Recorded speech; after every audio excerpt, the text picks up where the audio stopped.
Bonjour à tous et bienvenue dans un nouvel épisode de la sagesse des Écritures. Je suis très heureux de vous retrouver une nouvelle fois cette semaine pour aujourd'hui vous partager un passage qui se trouve dans Marc 11, les versets 12 à 14, où on peut lire que Jésus se rendait à Jérusalem pour la Pâque et sur le chemin, le matin, il avait faim.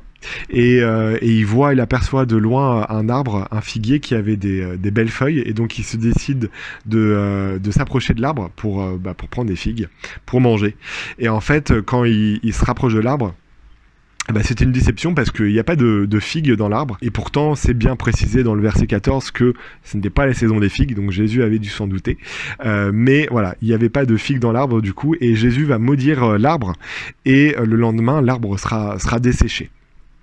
Alors ce passage peut sembler un petit peu dur, parce que voilà, Jésus qui maudit un arbre, ça peut faire un petit peu peur, mais je pense qu'il y a plusieurs points à remarquer et à relever dans ce petit passage.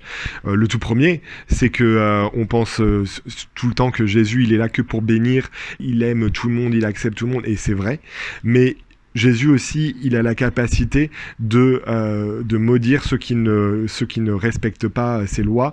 Il a aussi le pouvoir de calmer la tempête, mais il a aussi le pouvoir de créer la tempête. Il a le pouvoir de donner la vie, mais il a aussi le pouvoir de reprendre la vie. Et c'est pas, voilà, ça va pas que dans un sens. Donc ça, c'est le premier petit point. Le deuxième petit point qui est intéressant, c'est de se remettre un petit peu dans le contexte. Alors, parce que Jésus qui avait faim, ça peut nous sembler bizarre alors qu'il avait réussi à jeûner 40 jours avant. Et Jésus qui a besoin de se rapprocher de l'arbre pour voir qu'il n'y avait pas de fruits, pareil, ça peut nous sembler un petit peu contre-intuitif par rapport aux autres passages qu'on a pu étudier cette année où Jésus était capable de voir la pièce dans le ventre d'un poisson, il était capable de faire toutes ces choses-là, et pourtant il a dû se rapprocher de l'arbre pour voir s'il y avait du fruit.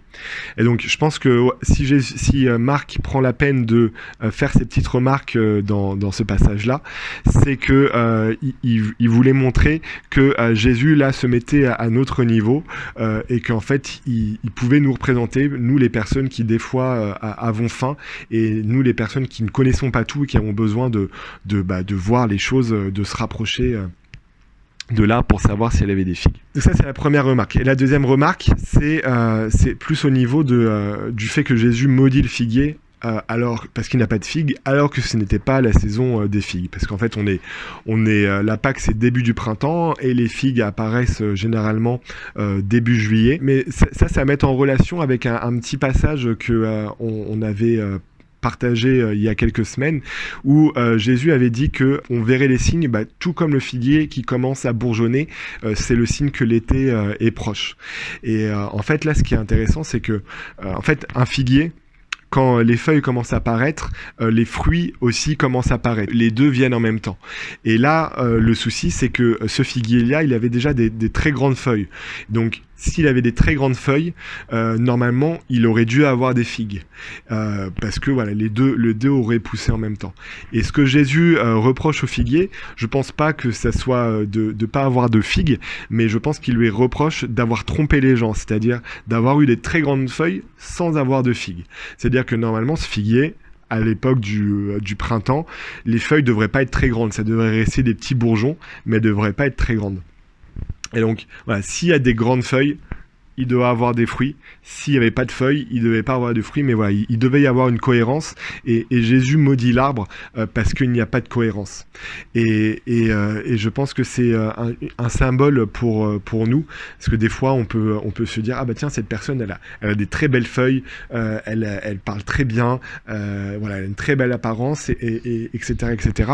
Mais quand on va s'approcher, on va voir qu'en fait, cette personne n'a rien à donner, elle a pas de fruits, et en fait, elle aura fait dévier les gens du chemin, elle aura fait perdre du temps aux gens, et elle les aura trompés. Alors bien évidemment, il ne faut pas tomber dans l'extrême. L'hypocrisie, ce n'est pas essayer de vivre les lois de Dieu et échouer. Ça c'est être humain.